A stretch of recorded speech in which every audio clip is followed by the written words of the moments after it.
Hello everyone, welcome to PES.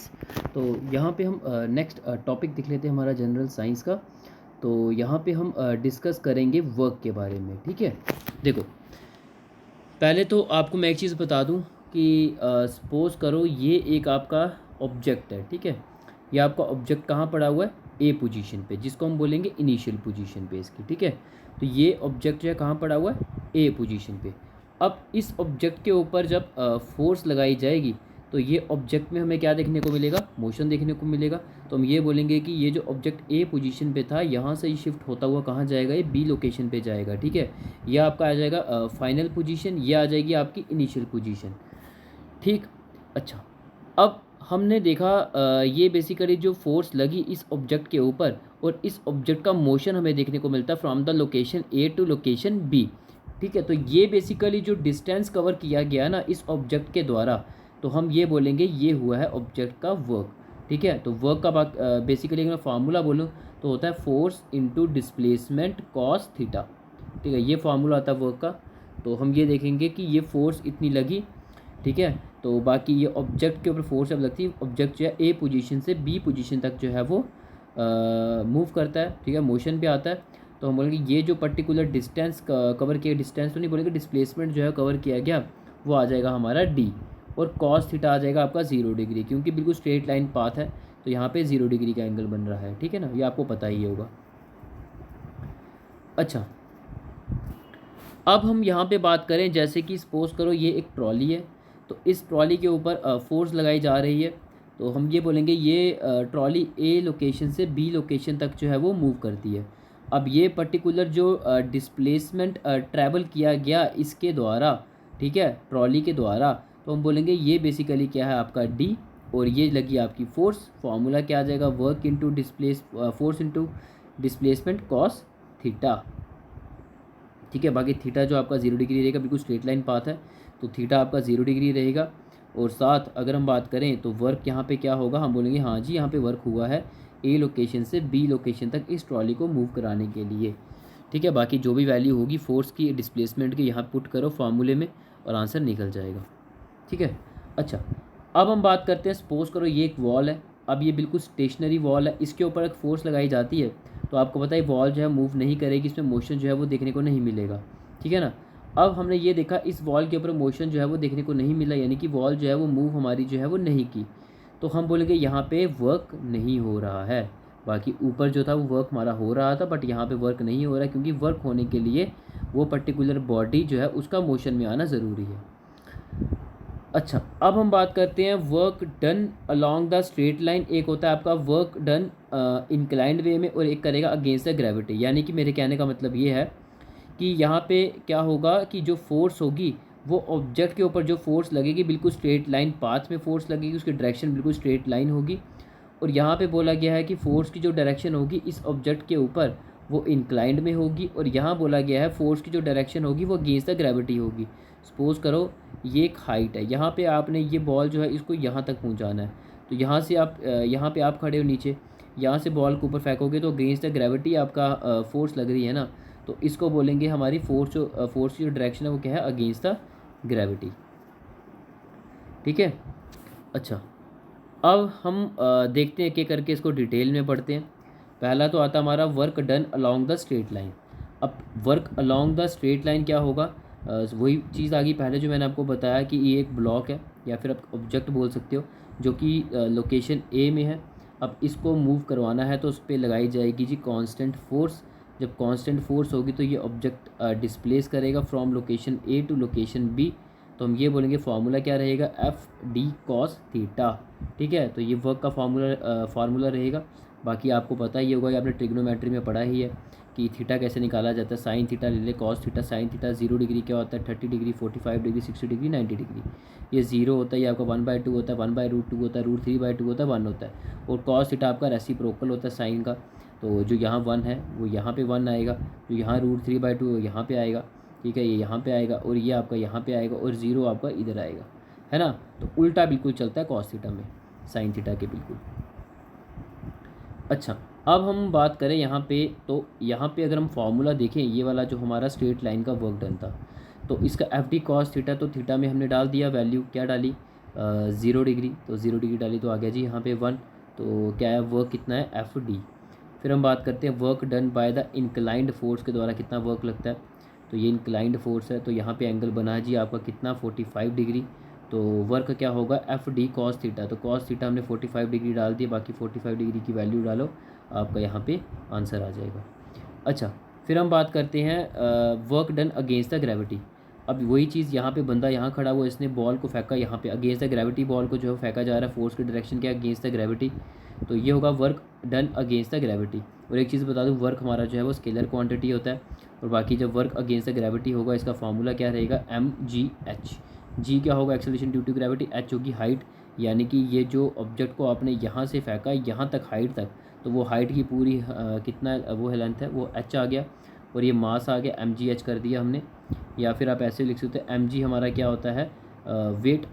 ठीक है, तो वेट लिख दिया और ये एच कर दिया, ये आ गया जी आपका work against, work done against the gravity. बाकी इसका यूनिट ये रहेगा न्यूटन मीटर, या फिर आप जूल भी बोल सकते हो। बाकी हम बात करें कितने टाइप्स के वर्क होते हैं, पहला आता है जी पॉजिटिव वर्क, नेगेटिव वर्क, और आता है G zero work. Positive work की हम बात करें तो पॉजिटिव वर्क जैसे कि हम बात करते हैं कि थीटा जब लेस दैन 90 डिग्री होता है हमारा, वो आ जाएगा पॉजिटिव वर्क। जैसे कि डब्ल्यू देखो equals to F D cos theta.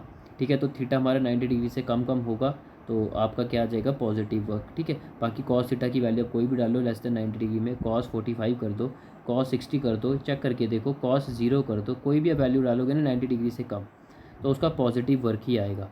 जैसे कि आप यहाँ पे एग्जांपल में बताया, सपोज करो ये एक ऑब्जेक्ट जो है ए लोकेशन पे, इस पे फोर्स कांस्टेंट लगाई गई, और ये ऑब्जेक्ट यहाँ ए लोकेशन से बी लोकेशन तक मूव करता है, तो एंगल क्या बना यहाँ पे 0 डिग्री का। तो कॉस 0 क्या होता है वो आप देख लो, 1 होता है। ठीक है, तो 1 डाला तो क्या आएगा, एफ डी आएगा, है ना। तो पॉजिटिव वर्क हमें देखने को मिल रहा है। तो बाकी एग्जाम्पल आप फ्री फॉल की कर सकते हो उसके साथ, ठीक है, जहाँ पे पॉजिटिव वर्क देखने को मिलता है। नेक्स्ट आता है जी हमारा नेगेटिव वर्क। नेगेटिव वर्क में क्या होगा, हमारा जो थीटा होगा वो हमारा ग्रेटर देन 90 डिग्री होगा। ठीक है, जैसे आप देखो कि ब्रेक जैसे अप्लाई की जाती है एकदम बिल्कुल व्हीकल के ऊपर, तो वहाँ पे हमारा जो नेगेटिव वर्क देखने को मिलता है। ठीक है, तो यहाँ पे वही चीज़ बोली गई है, वर्क क्या है, एफ डी कॉस थीटा। तो बाकी यहाँ पे आप जब कॉस थीटा की लेस ग्रेटर देन 90 डिग्री कोई भी वैल्यू डालते हो, 120 डिग्री डालते हो कॉस का, ठीक है, या कॉस आप 180 डालते हो, यानी कि ग्रेटर देन 90 डिग्री होना चाहिए थीटा, तो ये डालोगे तो आपको नेगेटिव वर्क देखने को मिलेगा। ठीक है, बाकी ज़ीरो वर्क की हम बात करें तो यहाँ पे ए लोकेशन भी ऑब्जेक्ट है, इसको बी लोकेशन तक लेकर गए और वापस फिर यही ऑब्जेक्ट को वापस लाया गया ए लोकेशन पे। तो आपको पता है ये एफ़ और ये क्या था, डिस्प्लेसमेंट, और डिस्प्लेसमेंट क्या होता है, वेक्टर क्वांटिटी। तो इसमें मैग्नीट्यूड डायरेक्शन दोनों देखी जाती है। तो यहाँ से जब ऑब्जेक्ट यहाँ गया, इसने कुछ डिस्टेंस कवर किया, वापस आया यहाँ तक, ठीक है, अब कितना हो जाएगा, ज़ीरो डिस्प्लेसमेंट हो जाएगा। ठीक है, बाकी मैंने आपको डिटेल में बताया हुआ कैसे ज़ीरो हो जाता है, क्योंकि यहाँ से शुरू हुआ था, यहाँ तक गया और वापस अपनी ही लोकेशन पे वापस आ गया, तो डिस्प्लेसमेंट क्या होगा, ज़ीरो। बट डिस्टेंस की अगर मैं बात करूँ तो डिस्टेंस ज़ीरो नहीं होता। वो यहाँ से सपोज करो अगर 5 मीटर है या, तो वापस 5 मीटर आया तो वो 10 मीटर बन जाता है डिस्टेंस। बट डिस्प्लेसमेंट की अगर मैं बात करूँ तो डिस्प्लेसमेंट क्या बन जाता है, फिर वो ज़ीरो बन जाता है। ठीक है, तो यहाँ पे वही चीज़ बोली गई है, एफ डी कॉस थीटा। तो थीटा हमारा ज़ीरो होगा, थीटा हमारा 90 होगा, उस केस में भी हमारा जो है वर्क जो है वो ज़ीरो हो सकता है। ठीक है, बाकी आप देख सकते हो, या थीटा आपका 90 डिग्री हो जाए या फिर आपका डिस्प्लेसमेंट जो है वो ज़ीरो हो जाए, तो उस केस में हम बोलेंगे वर्क डन क्या होगा हमारा, ज़ीरो। अच्छा, अब हम बात करते हैं, ये तो वर्क के बारे में हमने समझ लिया। अब हम देख लेते हैं जी पावर के बारे में देख लेते हैं। अब पावर का फार्मूला क्या, वर्क अपॉन टाइम, और वर्क मैंने आपको बताया एफ डी होता है, बाकी स्केलर क्वांटिटी है हमारी पावर। और बाकी आप यहाँ पे हम बात करें power equals to work upon time जो है, तो आप क्या करो, वर्क की वैल्यू डाल दो, एफ डी ये अपॉन टी। तो उसके बाद होता है डिस्प्लेसमेंट अपॉन टाइम क्या होता है, वेलोसिटी, तो एफ इंटू वेलोसिटी भी लिख सकते हैं हम पावर को। तो प्रैक्टिकल यूनिट जो है पावर का क्या रहेगा, हॉर्स पावर रिप्रेजेंट करते हैं एचपी से, और ये इंपॉर्टेंट है, बड़े एग्जाम में पूछा जाता है। 1 हॉर्स पावर जो है 746 वाट के इक्वल होता है, और ऐसा यूनिट जो है पावर का याद रखिए, वाट या फिर जूल पर सेकेंड। नेक्स्ट देखते हैं एनर्जी की बात करते हैं। अब एनर्जी क्या होगी, बॉडी की कितनी एबिलिटी है कि वो काम करे इन द नियर फ्यूचर, तो वो बेसिकली एनर्जी होती है उस बॉडी के अंदर कि वो फ्यूचर में कितना जो है वो काम करती है। ऐसा यूनिट जो है इसका जूल रहेगा, और स्केलर क्वांटिटी है ये। हमारी डिफरेंट फॉर्म्स ऑफ एनर्जी होती है, जैसे mechanical energy, heat energy, sound energy. ठीक है। बाकी इलेक्ट्रिकल एनर्जी और लाइट एनर्जी, तो इलेक्ट्रिकल एनर्जी तो हम कर चुके हैं इलेक्ट्रिसिटी के ही चैप्टर में, और बाकी लाइट एनर्जी को सेपरेट एक चैप्टर में डिस्कस करेंगे, साउंड एनर्जी को भी सेपरेट चैप्टर में डिस्कस करेंगे। यहाँ पे हम मैकेनिकल एनर्जी को देख लेते हैं, और बाकी हीट एनर्जी भी हमने डिस्कस किया हुआ है, ठीक है। यहाँ पे हम बात करें मैकेनिकल एनर्जी की बात करते हैं, तो आपको मैं ये चीज़ बोलूँगा कि हमारी मैकेनिकल एनर्जी क्या होती है, कॉम्बिनेशन होता है पोटेंशियल एनर्जी और काइनेटिक एनर्जी का। यानी कि आपको मैकेनिकल एनर्जी दो फॉर्म्स में देखने को मिलती है, एक होती है हमारी पोटेंशियल एनर्जी और काइनेटिक एनर्जी, और दोनों का कॉम्बिनेशन बनाकर क्या बनता है, हमारी मैकेनिकल एनर्जी। अब जैसे पोटेंशियल एनर्जी को पहले समझ लेते हैं, तो पोटेंशियल एनर्जी क्या होगी, वही एनर्जी जो एक्वायर की जाती है बॉडी के द्वारा by the virtue of its position और कॉन्फ़िगरेशन, यानी कि उसकी शेप या साइज़ के बेसिस में, ठीक है। जैसे कि हम सपोज़ करो अब ये एक बंदा है, यहाँ से इसने क्या किया, एक बॉडी को जो है एक हाइट से जो है यहाँ तक ग्राउंड तक जो है वो फेंका, तो हम ये बोलेंगे यहाँ से इस बॉल की पोजीशन चेंज होती हुई देखने को, पहले बॉल यहाँ थी, अब ये बॉल की पोजीशन यहाँ तक पहुँच गई है, ठीक है। तो हम बोलेंगे यहाँ पे क्या आ रहा है, यहाँ पे बॉल या ऑब्जेक्ट की जो है पोजीशन जो है वो चेंज हो रही है, ठीक है। तो हम बोलेंगे एनर्जी एक्वायर की गई थी इस बॉल के द्वारा, इस बॉडी के द्वारा by the virtue of its position, ठीक है। तो ये क्या होगा जो हमारी पोटेंशियल एनर्जी, और कॉन्फ़िगरेशन शेप साइज़ भी देखा जाता है। यानी कि अगर सपोज़ करो ये हमारा एक्चुअल लेंथ थी स्प्रिंग की, स्प्रिंग को कंप्रेस कर दिया तो शेप और साइज़ देखो किस टाइप की हो गई, और जब उसको स्ट्रेच कर दिया तो देख लो उसकी शेप या साइज़ किस टाइप का हो गया, ठीक है। तो चेंज हो जाता है स्ट्रेचिंग करने से शेप साइज़, और चेंज हो जाता है शेप साइज़ कंप्रेशन से भी, ठीक है। तो हम बोलेंगे यहाँ पे शेप साइज़ जो है वो चेंज हो रहा है, या फिर बोलो कॉन्फ़िगरेशन जो है वो स्प्रिंग की चेंज हो रही है, तो यहाँ पे हम ये बोलेंगे कि ये बेसिकली जो है वो पोटेंशियल एनर्जी इस स्प्रिंग के अंदर है, ठीक है। ये बॉडी एक्वायर करता है potential energy by the virtue of its configuration, या फिर बोल सकते हैं by virtue of its shape and size. अच्छा, अब हम बात करते हैं जी काइनेटिक एनर्जी की बात कर लेते हैं। अब काइनेटिक एनर्जी क्या होगी, वही एनर्जी एक्वायर की जाती है बॉडी के द्वारा by the virtue of its motion. यानी कि अब आपको ये चीज़ पता है कि एक बॉल है यहाँ पे, इसको जब इस हाइट से फेंका गया नीचे तक, यहाँ पे तो पोटेंशियल एनर्जी जो अच्छा खासा स्टोर किया होगा इस बॉल ने, क्योंकि रेस्ट पोजीशन के ऊपर है, तो यहाँ पे अच्छा खासा पोटेंशियल एनर्जी जो है इसने स्टोर किया होगा, यहाँ पे मैक्सिमम पोटेंशियल एनर्जी होगा। बट ये बॉल जब यहाँ तक नीचे गिरती है तो यहाँ पे पोटेंशियल एनर्जी जो है वो मिनिमम हो जाता है। बट यही अगर मैं बात करूँ यहाँ पे काइनेटिक एनर्जी हमारा क्या होगा, यहाँ पे काइनेटिक एनर्जी हमारा जो है वो मिनिमम होगा, ठीक है। तो मिनिमम क्यों होगा, क्योंकि जब रेस्ट में है तो यहाँ पे मोशन नहीं है, और काइनेटिक एनर्जी बात करती है मोशन की, तो यहाँ पे रेस्ट में है तो यहाँ पे काइनेटिक एनर्जी हमारा मिनिमम होगा। बट अभी ये मोशन में आता है तो काइनेटिक एनर्जी हमारी मैक्सिमम होती जा रही है, और यहाँ तक आते आते हमारी काइनेटिक एनर्जी जो है वो मैक्सिमम होगी। तो आपने क्या चीज़ देखी, आपने यही देखा यहाँ पे पोटेंशियल एनर्जी का स्टोरेज हुआ था, तो यहाँ पे पोटेंशियल एनर्जी मैक्सिमम थी, बट यहाँ पे हम बोलेंगे कि हाइट पे जो है काइनेटिक एनर्जी मिनिमम है। बट यही जब यहाँ पे पहुँचती है तो यहाँ पे पोटेंशियल एनर्जी मिनिमम हो जाती है, बट काइनेटिक एनर्जी हमें मैक्सिमम देखने को मिलती है, ठीक है। तो हम ये बोलेंगे यहाँ पे हमने क्या देखा, पोटेंशियल एनर्जी हमारी काइनेटिक एनर्जी में कन्वर्ट हो रही है, क्योंकि एक बॉडी जो थी ये हाइट से जब फेंकी, यहाँ पोटेंशियल एनर्जी क्योंकि वो रेस्ट पोजीशन पे है बॉडी, यहाँ से अब नीचे फेंकी तो उसमें एक मोशन आया, तो ऑब्वियसली बात है बोलेंगे काइनेटिक एनर्जी में कन्वर्ट होती हुई देखने को मिल रही है, ठीक है।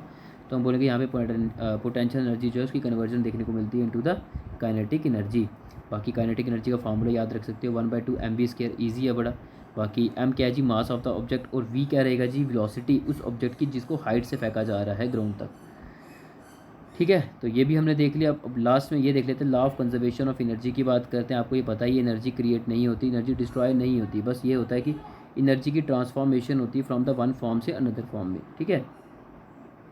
बस ये था, यहाँ से हमारा वर्क एनर्जी पावर जो है वो कंप्लीट होता है, और बाकी हम सेपरेट एक यूनिट लेकर आएंगे जिसमें हम ये भी डिस्कस कर लेंगे, एक साउंड एनर्जी आपका डिस्कस करना है, वेव एनर्जी डिस्कस करना है, और एक आपका लाइट एनर्जी, ये डिस्कस करने 3 टॉपिक्स आएंगे, और आपका फिजिक्स या जनरल साइंस की वो कंप्लीट हो जाएगी हमारी डिटेल में, चाहे वो आपका JK SSB का कोई भी एग्ज़ाम हो, फाइनेंस अकाउंट असिस्टेंट हो, VLW हो, फाइनेंस इंस्पेक्टर हो, फाइनेंस सब इंस्पेक्टर हो, ठीक है, JKS हो, IAS हो, कोई भी एग्ज़ाम हो, आपको SSC हो, कोई भी एग्ज़ाम हो, हर एक एग्ज़ाम के लिए आपका कंटेंट रहेगा, क्योंकि मैं बहुत ज़्यादा डिटेल में लेके जा रहा हूँ कंटेंट आपका, ठीक है। तो इतना ही रखते हैं, बाकी मिलते हैं नेक्स्ट वीडियो में। Okay, bye.